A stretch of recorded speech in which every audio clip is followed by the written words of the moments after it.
Bom, tem um outro destaque. O presidente da República afirmou que não está na mesa de negociações a derrubada do decreto que aumenta o IOF. Ele voltou a criticar o Congresso e classificou a medida como totalmente anticonstitucional. Ele disse ainda não ter lido a decisão do ministro do Supremo sobre essa matéria, que marcou inclusive uma audiência de conciliação entre as partes envolvidas, o Executivo e o Legislativo. Essa audiência de conciliação marcada para o dia 15 de julho. Começar essa com o Roberto Mota, presidente da República, dizendo que não está na mesa de negociação o cancelamento do aumento de IOF. E é curioso, esse posicionamento, Mota, porque dá para a gente conectar com a notícia anterior, Quando o presidente evita vetar um projeto, muitos entendem que talvez tenha um objetivo velado, uma negociação com o Congresso Nacional, enfim. São muitas peças que estão bagunçadas no tabuleiro, cada mexida, cada posicionamento, a gente interpreta que isso pode ter um efeito lá na frente, O IOF, uma situação que se tornou muito importante para o governo, que precisa arrecadar mais, Mota? E aí a gente começa a ver as consequências desse clima de insegurança jurídica que se instalou no Brasil. E a gente precisa se perguntar aonde isso vai levar, qual é o destino final desse processo.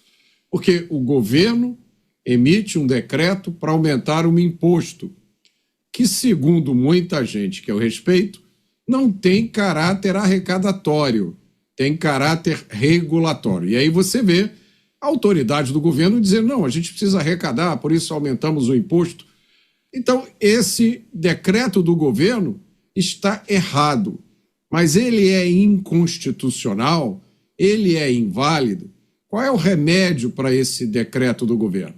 Aí o Congresso vem e aprova um decreto legislativo anulando o aumento. E aí tem gente que diz, olha, a intenção do Congresso foi boa, mas esse decreto legislativo é inválido, porque o Congresso só pode emitir um decreto legislativo quando o Executivo extrapola o seu papel. Nesse caso, o Executivo não extrapolou do seu papel, embora tenha feito uma coisa errada.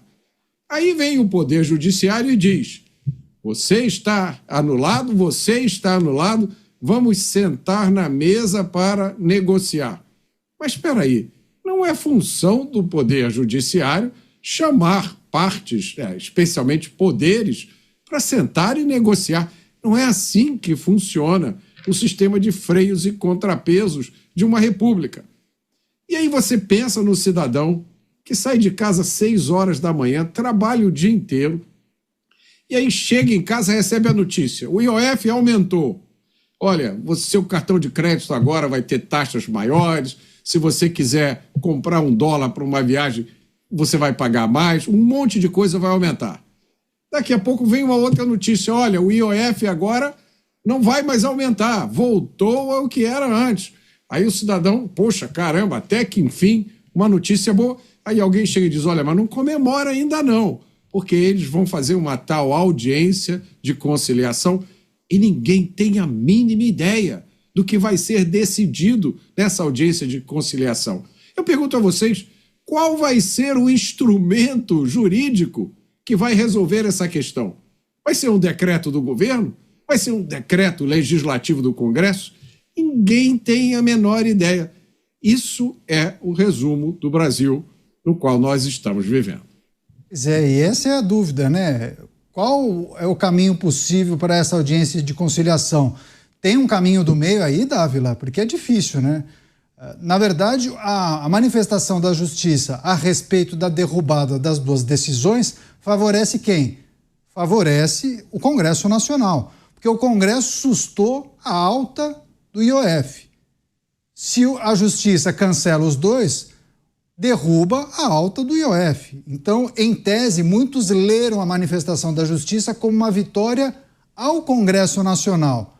Só que a dúvida é, e dessa audiência de conciliação, pode sair o quê, Dávila? Mais confusão, só sai mais confusão.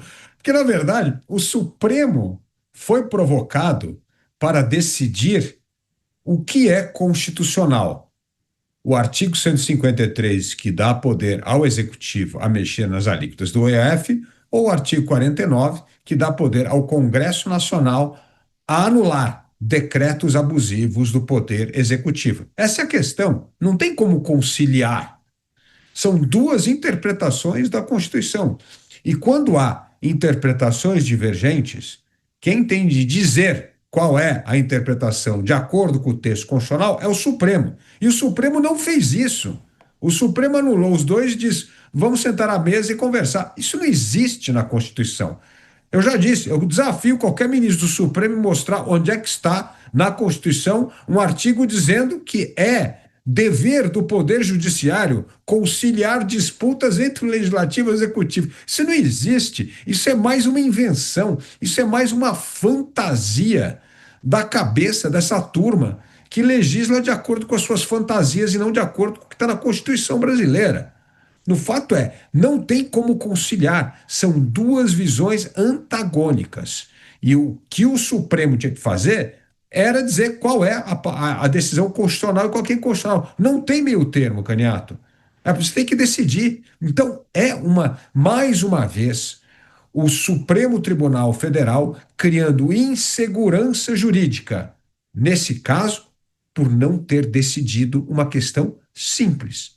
É constitucional ou não o poder do Congresso Nacional ter derrubado o decreto do presidente da República para aumentar o IOF?